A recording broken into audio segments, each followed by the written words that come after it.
औज़ुबिल्लाहिमिनश्शैतानिर्रजीम बिस्मिल्लाहिर्रहमानिर्रहीम।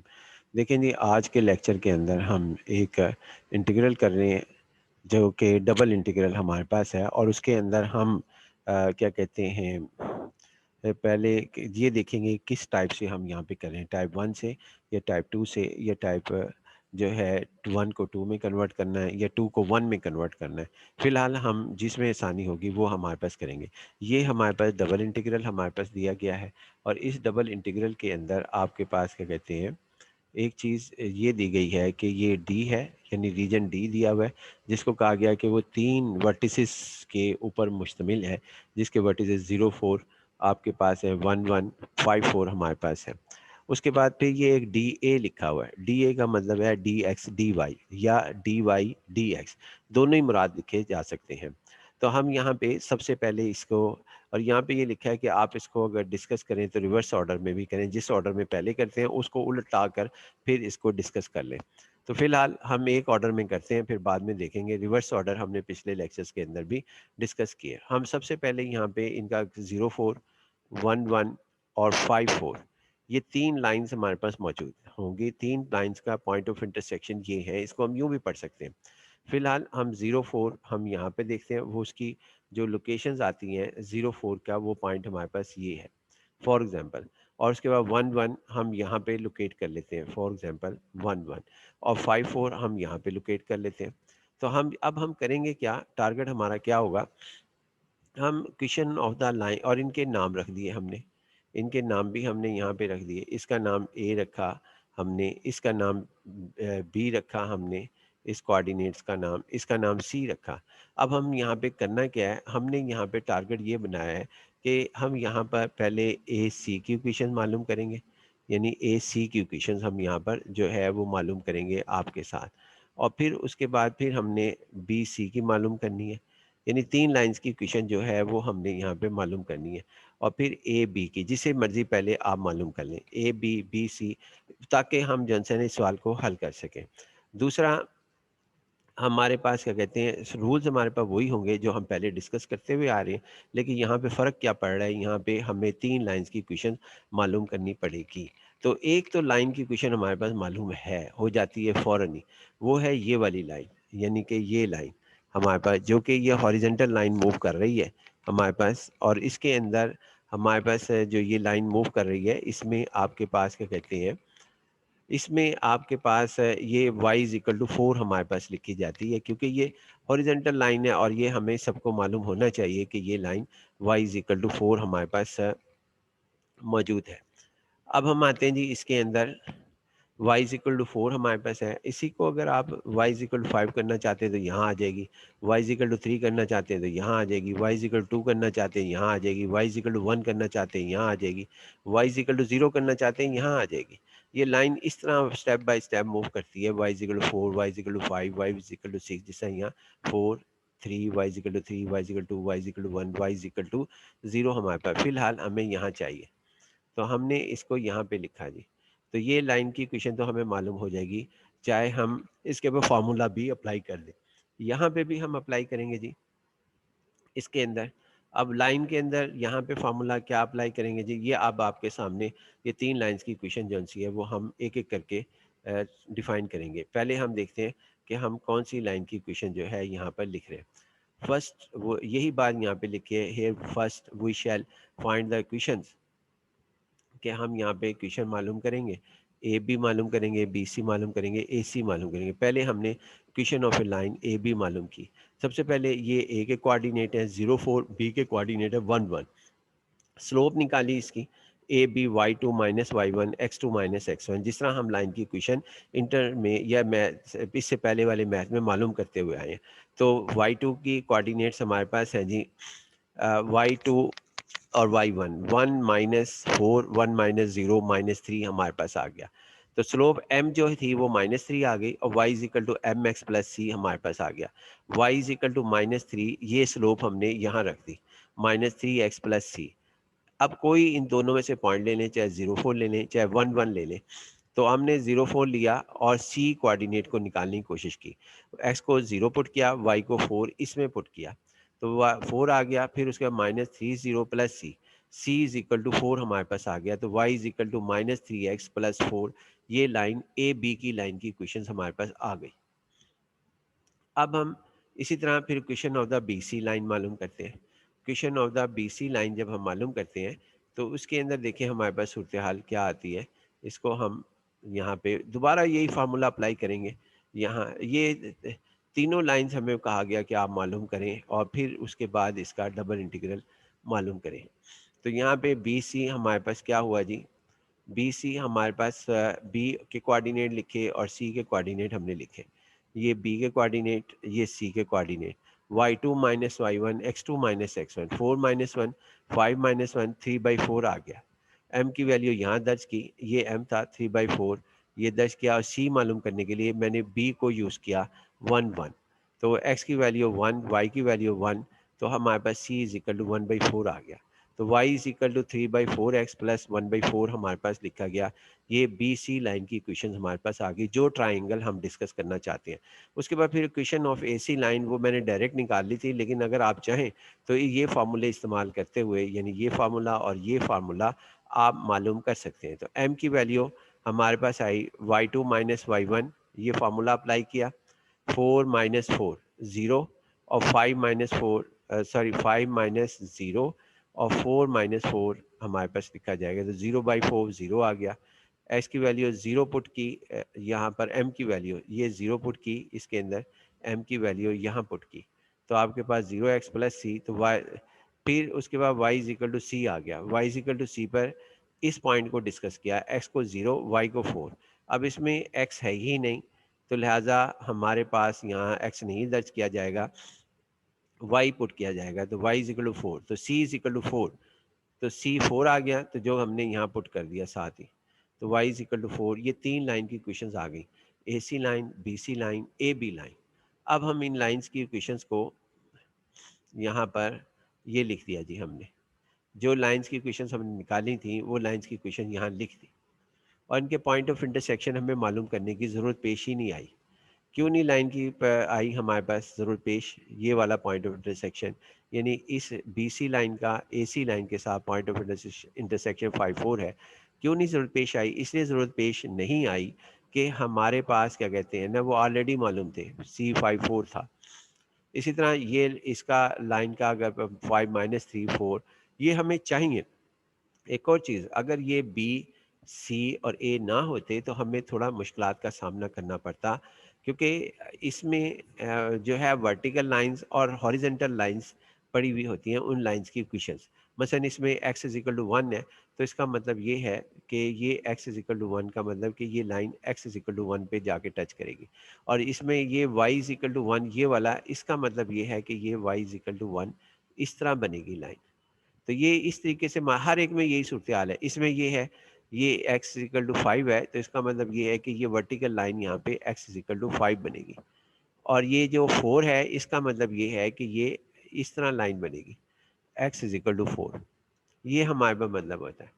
तो ये हमारे पास क्या कहते हैं ना, इससे बड़े फ़ायदे हासिल होते हैं। वर्टिकल लाइंस हमें चाहिए, क्योंकि डबल इंटीग्रल में हमें दो हॉरिजेंटल या दो वर्टिकल लाइन चाहिए होते हैं। मैंने और का लफ्ज़ इस्तेमाल किया। फिलहाल जी हमारे पास ये है कि ये हमारे पास डी ए की जगह dx dy लिखा, और मैंने टाइप 2 जो सा है उसमें कन्वर्ट कर दिया। ये मेरे पास ऑप्शन था कि मैं इसको डी ए को dy dx लिख देता। अगर dy dx लिखता तो ये टाइप नंबर 1 बन जाती। चूँकि मैंने dx dy लिखा है, तो ये हमारे पास टाइप नंबर 2 हमारे पास है। उसके बाद हमने यहाँ पर देखते हैं जी, अब dx dy हमारे पास है। अब सबसे पहले इनर कौन सा है, dx। इसका मतलब है कि जिस रीजन को हम डिस्कस करना चाहते हैं, उस रीजन में दाखिल होते वक्त पहली हम x की वैल्यू हम वहाँ से निकालेंगे।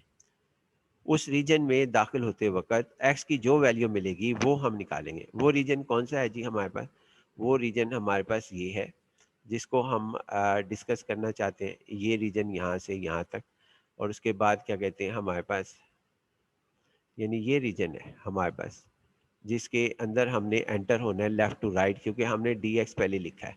ये वो रीजन है, ये रीजन हमारे पास है, ये रीजन हमारे पास है जी, जिसको हमने अब यहाँ पे चूंकि मैंने dx लिख रहा है तो इसका मतलब है अब लेफ़्ट टू राइट मैं यहाँ से इसमें एंटर होना चाहता हूँ। ये देखें जी, ये मेरा लेफ़्ट है, मैं इस तरह मूव करते हुए चल रहा हूँ इस रीजन में। जब यहाँ dx लिखा होगा तो लेफ़्ट टू राइट मूव करना है, इसमें वर्टिकल या हॉरिजॉन्टल लाइन नहीं देखनी, बस हमने लेफ़्ट टू राइट देखना है। लेफ़्ट टू राइट अगर dx है, अगर dy होगा तो बॉटम टू टॉप हम जो सा है फिर हम इस रीजन में दाखिल होंगे, बॉटम टू टॉप, और जो पहली लाइन मिलेगी उसको हम डिस्कस करेंगे। तो यहाँ पे इस रीजन को सबसे पहले हम लेफ़्ट से राइट मूव करने के लिए एक काम और करते हैं। वो काम ये करते हैं कि हम इस रीजन को 2 हिस्सों में तकसीम कर लेते हैं। दूसरा हिस्सा हमारा कौन-सा है? वो ये है, यानी इस लाइन के ऊपर ये ट्रायंगल, यानी ट्रायंगल हमारे पास, यानी मैं कहना क्या चाह रहा हूँ कि ये हमारे पास इसमें ये पॉइंट बी और इसको और ये ए और ये इसमें हम कन्वर्ट कर लेते हैं। यानी हम रीजन जो सा है यहाँ पर आपके साथ जो अब लेना है वो I1 कह लें, I2 कह लें, वो इस रीजन को हम डिस्कस करना चाहते हैं। इस रीजन को, ये रीजन हमारे पास क्या कहते हैं डिस्कस करना चाहते हैं इस रीजन को। और दूसरे को हम बाद में डिस्कस कर लेंगे, यानी जो बाकी रीजन है वो हम जो है उसको हम बाद में डिस्कस कर लेंगे। ये मतलब मेरा है, इस रीजन को जो ये हमारे पास रीजन है इसको हम बाद में डिस्कस कर लें। यानी 2 ट्रायंगल मैंने बना दी इसकी। अगर मेरे पास ऐसा चांस हो, अब ये पिछले सवाल की तरह मेरे पास बन जाएगा, जिसका नाम मैं कुछ भी रख दूं। पहले मैं इसका नाम जो है इसके अंदर I1 रख रहा हूँ जी। I1 के तहत मैं ये काम करूंगा यहाँ पर इसके अंदर, यानी ये जो रीजन है मेरे पास इसमें इसमें ये रीजन आपके पास, ये रीजन छोड़ के बल्कि ये रीजन जो अब आपके पास सामने आ रहा है जो 3 पॉइंट्स के सामने मौजूद है, ये हमारे पास इस रीजन को मैंने डिस्कस करना है। तो इसके अंदर जी सबसे पहले ट्रायंगल ये है, इसका कोई पॉइंट ए बी और इसका नाम फॉर एग्जांपल डी रख दिया, या मैंने I1 रखा है, ये I1 है। अब हम इस रीजन में मैंने यहाँ पे dx लिखा है, तो अब हम इसके अंदर लेफ़्ट टू राइट जन सा है वो मूव करेंगे। तो लेफ़्ट टू राइट हम यहाँ पे मूव करते हैं जी, इसके अंदर दाखिल होते हैं। तो हमारे पास क्या कहते हैं इसमें जब हम एंटर होते हैं left to right, left to right इस रीजन में दाखिल होते वक़्त देखेंगे कौन सी लाइन पहले मिली है, वो ये लाइन मिलती है जी। तो इसका मतलब है कि x की वैल्यू यहाँ से निकाली जाएगी। अब x की वैल्यू निकालें जी, y-4 डिवाइड बाई -3, ये देखें ये निकाली। x is equal to Y, ये इसकी वैल्यू निकाली, इस रीजन में पहली लाइन ये मिली। फिर हम इस रीजन में एंटर हो जाते हैं, अंदर ट्रेवर्स करते हैं, और फिर दूसरी x की लाइन जो इस रीजन के से बाहर निकलते हुए मिलती है, जो ये 3 पॉइंट्स के दरमियान, वो ये लाइन है। इसकी इक्वेशन क्या है, इस लाइन की इक्वेशन या इसका x कोऑर्डिनेट 1 है। तो x इज इक्वल टू 1 हमारे पास लिखा गया। ये हमारे पास मुकम्मल हो गया जी x की वैल्यू, ये इनर है। अब हम डिस्कस करते हैं जी आउटर को। ये पिछले लेक्चर को भी आप ज़रूर सुनिए, जो मैंने पिछले लेक्चर दिए उसमें भी बहुत डिटेल से मैंने डिस्कस किया हुआ है। डी वाई, अब डी वाई में का मतलब है अगर ये आउटर है तो इसका मतलब है कि हम हॉरिजेंटल लाइंस इसमें ढूंढेंगे, वो दो हॉरिजेंटल लाइन जो इस ट्राइंगल को के रीजन को कवर किए हुए हैं। तो वो दो horizontal line bottom to left जाते वक्त वो कौन सी दो हॉरिजेंटल लाइंस हैं जो इसको इस रीजन को कवर किए हुए, तो वो हमारे पास ये हैं। ये देखना जी हमारे पास है, ये लाइन है, ये लाइन हमारे पास जा रही है। दूसरी को तो हम डिस्कस ही नहीं ना कर रहे, ये लाइन हमारे पास है। अब इस लाइन की इक्वेशन क्या है, इस लाइन की इक्वेशन ये बता रहा है, ये coordinate y is equal to 1 है, क्योंकि ये पॉइंट जिस पॉइंट में से गुजर रही है वहाँ y इज इक्वल टू 1 है। ये यहाँ से भी पता लग जाती है अगर ग्राफ हमारा अच्छा बना हुआ तो y इज इक्वल टू 1 है। ये देखें y इज इक्वल टू 1 बन गई, बॉटम टू अप जाते हुए, यानी कि बॉटम टू टॉप जाते हुए। अब दूसरी वर्ड कौन सी लाइन है जो इस 3 पॉइंट्स के रीजन को कवर करती है, वो ये वर्टिकल हॉरिजॉन्टल लाइन है, हॉरिजॉन्टल ये लाइन है। अब इस ये दो हॉरिजॉन्टल लाइन के दरमियान वो रीजन है जिसको मैं फिलहाल डिस्कस कर रहा हूँ, जिसका नाम मैंने I1 रख दिया। अब दूसरी, यहाँ से जब हम इधर गए फिर इधर गए, यहाँ से ये इधर भी लिखा जा सकता था, ये कोई बात नहीं, मैं वहाँ नहीं लिख रहा, इधर यहाँ लिख रहा हूँ। बॉटम पे पहले ये लाइन मिली तो y इज इक्वल टू हमारे पास 1 आ गया, क्योंकि ये 1 है। अब इसमें कौन सी मिलती है जी आपके पास, इसमें कोऑर्डिनेट 4 है, क्योंकि ये 4 में से भी गो थ्रू होगी। और या यहाँ से देख लें या यहाँ से देख लें, तो y इज इक्वल टू 4 हमारे पास लिखी गई, जो ये हमारे पास है। अब ये लिमिट हमारी डिसाइड हो गई इसकी। फिर इसी तरह मैं इसकी मालूम करूँगा, इसकी भी मालूम करूँगा। इसकी रीजन की क्या होगी जी, अगर ये हमारे पास होगा ये I2, अगर यहाँ dx पहले और dy पहले लिखें, तो ये लाइन पहले मिलती है हमें, तो इसका यहाँ पर लिखा जाएगा x इज इक्वल टू 1 इधर, अगर ये रीजन डिस्कस कर रहे हैं। और दूसरा फिर लिखा जाएगा, फिर बाहर जाते हुए लेफ्ट टू राइट ये आएगी, ये वाली। इसमें आपके पास x की वैल्यू निकालनी पड़ेगी, जो कि होगी 4y माइनस 1 डिवाइड बाई 3, ये होगी। नोट करके देख लेना, इसमें से x की वैल्यू ये निकलेगी, x is equal to 4y minus 1 whole divide by 3, ये निकलेगी। तो I2 हमारे पास ये बनेगा, अगर ये रीजन हमारे पास बनता है। और फिर इसके अंदर टॉप से बॉटम से टॉप पे जाते हुए यही लिमिट बनेगी, अगर यहाँ dy है तो आपके पास मिलेगा y इज इक्वल टू 1 और y इज इक्वल टू 4 हमारे पास बनेगा। फिलहाल मैं I1 को डिस्कस कर रहा हूँ, जिसकी लिमिट मैंने यहाँ डिस्कस कर ली। अब यहाँ पर हम इसकी इंटीग्रेशन करते हैं। एक्स स्क्वायर की इंटीग्रेशन है जी 3x³ ओवर 3, और y की इंटीग्रेशन x हो जाएगी। करते हैं जी हम इसको इंटीग्रेट।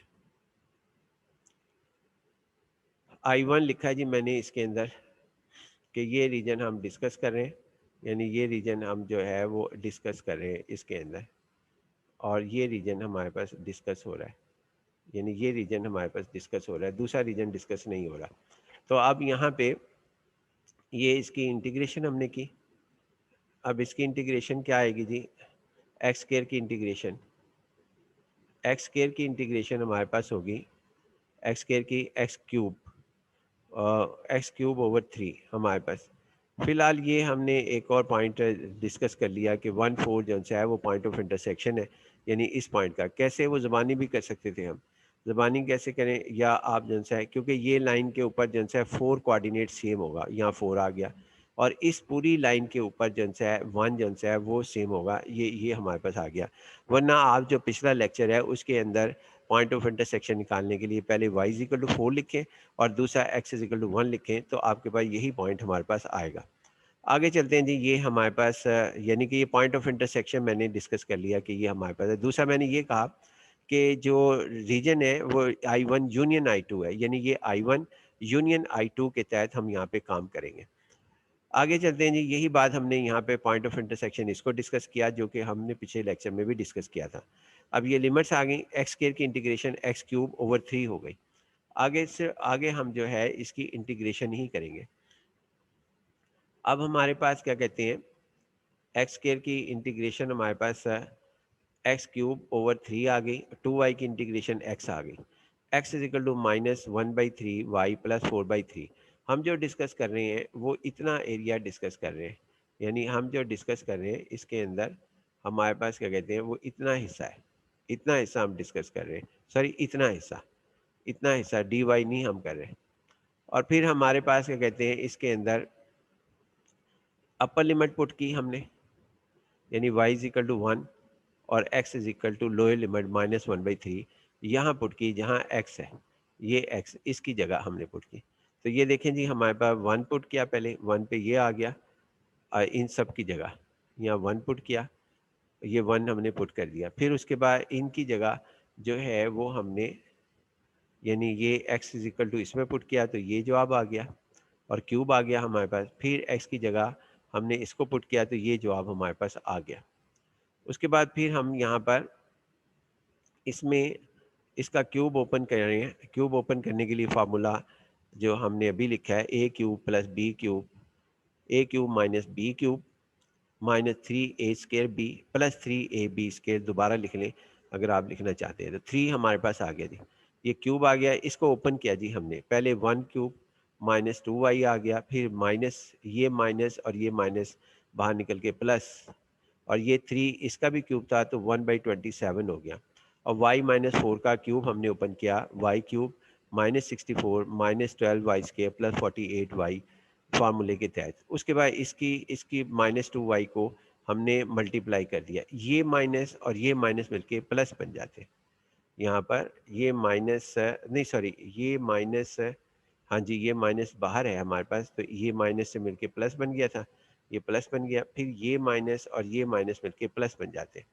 ये +2y से हमने इसे मल्टीप्लाई किया जी, 2/3y, तो ये तो 3 माइनस हो गई, 3 माइनस हो गई तो यहाँ माइनस आना चाहिए, माइनस हमारे पास होना चाहिए, या अभी ब्रैकेट को हमने, हाँ जी, माइनस ऑपरेट कर ली है हमने हमने इसके ऊपर ऑपरेट कर दी, इसके ऊपर ऑपरेट नहीं की, क्योंकि ये माइनस की जो लिमिट है वो यहाँ से लेके यहाँ तक है।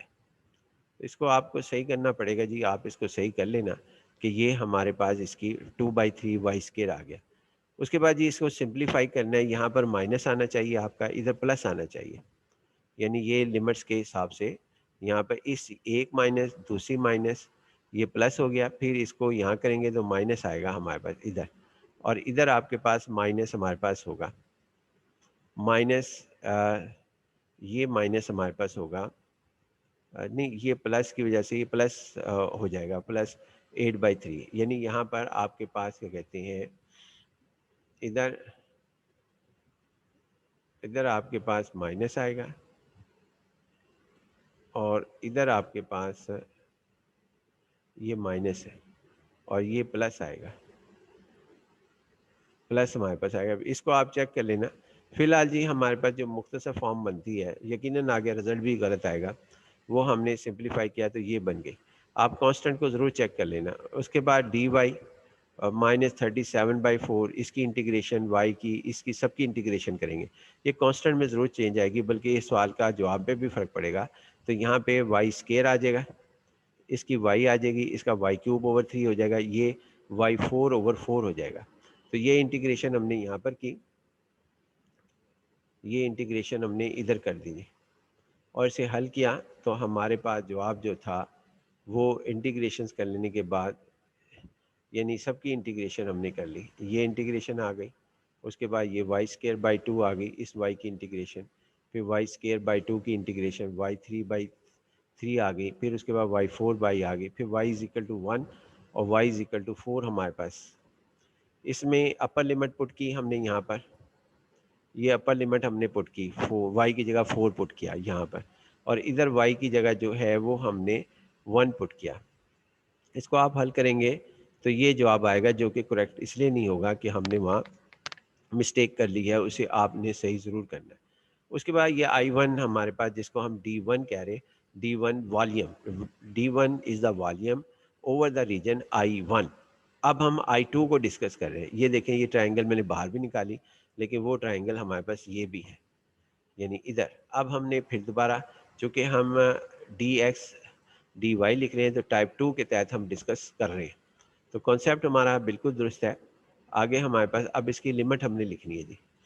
तो सबसे पहले हमें जो रीजन डिस्कस करना है वो हमारे पास कौन सा है जी, वो ये रीजन है जी आपके पास, ये रीजन आपके पास है, ये रीजन।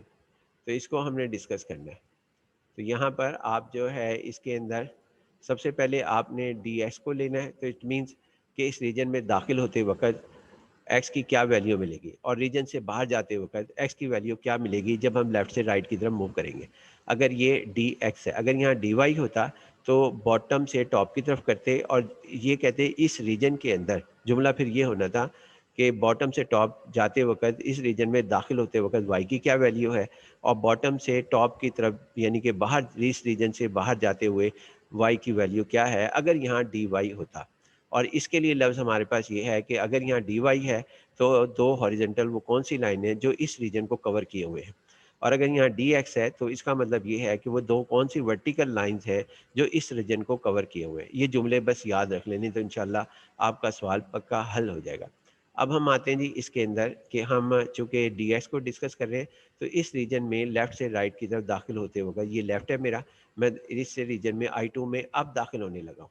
ये बाउंड्री पहले मिल रही है। इसकी इक्वेशन क्या है इस लाइन की, तो इस इक्वेशन की हमारे पास है x=1, ये बता रहा है x=1 है, क्योंकि इसका कोऑर्डिनेट हमारे पास 1 है, यानी ये हमारे पास क्या कहते हैं, ये रीजन हमारे पास है, और उसके बाद ये रीजन, तो x=1 मिल रहा है।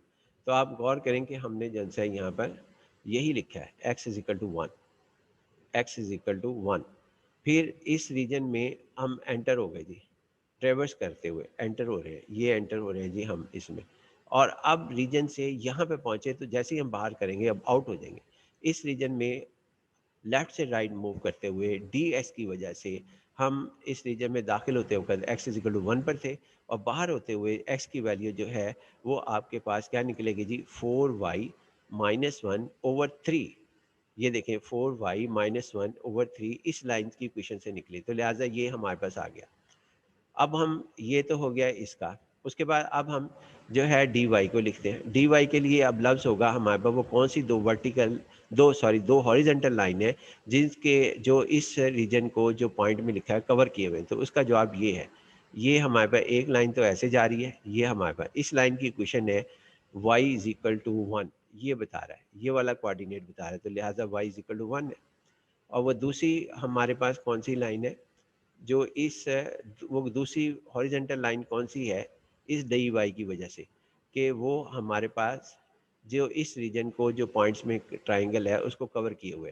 तो इसका जवाब है कि वाई, इस लाइन की इक्वेशन जो है वाई इक्वल टू 4 है। कैसे पता है, ये देखें यहाँ लिखा हुआ है वाई कोऑर्डिनेट 4 और इधर भी लिखा हुआ है वाई 4। एक जगह ये है, दूसरी जगह ये है, जिससे हमें पता लगता है कि वाई इक्वल टू 4 हमारे पास। और एक ये भी है जो पॉइंट ऑफ इंटरसेक्शन है इस इन दो लाइंस का, एक इस लाइन का जो कि एक्स इज इक्वल टू 1 है, और दूसरा इस लाइन का जो कि 1 4 हमारे पास पॉइंट आएगा।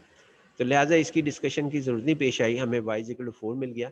तो हम जब यहाँ से ऊपर की जानिब जा रहे हैं इसकी वजह से बॉटम से टॉप और वर्टिकल लाइन पहले ये मिलेगी जिसको हम वाई इज इक्वल टू 1 कहेंगे, और फिर उसके बाद वाई इज इक्वल टू 4 कहेंगे। ये हमारे पास हो गया। अगर यहाँ डी एक्स होता तो फिर दो वर्टिकल लाइन देखते हैं। अगर यहाँ डी एक्स होता, डी वाई में हॉरिजेंटल लाइन देखते हैं, तो ये लाइन हमारे पास आ गई। इसको हमने काफ़ी दफ़ा पिछले लेक्चर में भी डिस्कस किया हुआ है। उसके बाद जी अब हम यहाँ पे इसको इंटीग्रेट करते हैं। लिमिट्स हमने डिसाइड कर ली, तो अब हमारे पास क्या कहते हैं, इसकी वे डी एस की वजह से हम यहाँ पे X cube over three minus two Y X आ जाता है, फिर एक्स इज इक्वल टू 1 और X is equal to 4y minus one over three आ जाता है। और ये हमने इतने एरिया को जब से यानी कि इतने जो है इंटीग्रल को डिस्कस किया, ये वाला इंटीग्रल, बस इतना, डी वाई को नहीं किया। इंटीग्रेट किया, अपर लिमिट जो सी है वो हमने पुट की, और हमारे पास जवाब जो है वो क्या आएगा वो हम देख लेते हैं। अपर लिमिट हमारे पास क्या कहते हैं, एक्स की वैल्यू यहाँ पुट की जो कि ये आ गई, और फिर एक्स की वैल्यू हमने इधर पुट की जो ये आ गई। फिर उसके बाद हमारे पास क्या कहते हैं, एक्स इज इक्वल टू 1 इधर पुट किया और इधर पुट किया, थ्री थ्री से कैंसिल हो गया था, तो ये 1 आ गया, फिर ये 1 हमारे पास आ गया, और ये डी वाई आ गया। अब हम इसकी ब्रैकेट्स को ओपन करेंगे और सिंप्लीफाई करेंगे, तो 1/3 का 1/27 आ गया, और ये A cube minus B cube minus two minus three A B cube, three minus three A square B. मेरे ख्याल में अगर पहले भी लिखा हुआ है ये फार्मूला, उसको आप सही, अगर कहीं गलत टूर बोला गया तो उसे सही कर लेना, minus three A square B और प्लस 3ab²। ये फार्मूला हमारा ओपन हो जाएगा, आप इसे खोल के देख लेना। उसके बाद फिर इसको सिंप्लीफाई किया तो हमारे पास ये रिज़ल्ट आ जाएगा, जो मैं आपके सामने व्यू बेहतर करने के लिए आगे इसको ज़रा थोड़ा व्यू बेहतर कर लेते हैं।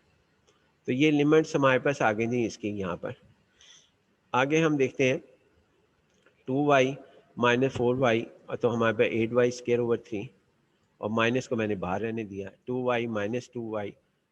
यहाँ पर यहाँ पे भी मिस्टेक है, ये -2 है तो यहाँ पे प्लस लिख दिया मैंने, ये प्लस नहीं बनता, ये माइनस ही रहेगा। यहाँ पर माइनस आएगा क्योंकि मैंने इस माइनस को बाहर लिखा हुआ है, ये माइनस बाहर लिखी हुई है, क्योंकि इसको तो अंदर ऑपरेट ही नहीं किया हमने, तो ये आपके पास यहाँ पर माइनस हमारे पास आएगा। इसको भी आपको सही करना पड़ेगा, आप जो है इस कैलकुलेशन को भी सही कर लेना और सही करके मुझे ज़रूर भेजें। ये माइनस है जी हमारा, माइनस हमारे पास। उसके बाद आगे आगे जो सा है वो सिंप्लीफाई है, वो तो आसान ही है हमारे पास, कि इसके अंदर आपके पास क्या कहते हैं, ये 1 का यही रह गया, यानी ये 1 रह गया, फिर उसके -2y हमारे पास आ गया। बाकी इसको जो है आपने हल करना है, हल करेंगे तो कुछ ना कुछ कांस्टेंट्स के साथ ये जवाब आपके पास आ जाएगा। ये देखें जी, फिर उसके बाद यहाँ पे जो सिंप्लीफाइड फॉर्म आएगी, यानी से, और फिर इसके बाद साथ ही मैंने इसको इंटीग्रेट भी कर दिया है। यहाँ पर आप इसको ज़रूर चेक कर लेना, वाई क्यूब वाई स्केयर और उसके बाद y, आगे सिर्फ कांस्टेंट का लाजमी फ़र्क पड़ेगा जी, और उसके बाद यहाँ कांस्टेंट 1 है। इसकी इंटीग्रेशन की तो ये y4/4, y³ और फिर उसके बाद y² और देन y हमारे पास आ गई थी। उसके बाद फिर आपने अपर लिमिट पुट की इनकी जगह और फिर y=1 यानी इंटीग्रेट कर दिया।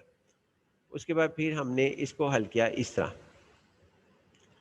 हल करने के ये कांस्टेंट आपके सामने है, ज़रूर आप जन से है ना इसको सही करके जो मैंने मिस्टेक बताई, क्योंकि ये गलती तो आ रही है। तो D2 हमने सिंप्लीफाई करके फॉर एग्जांपल ये बन गया जी।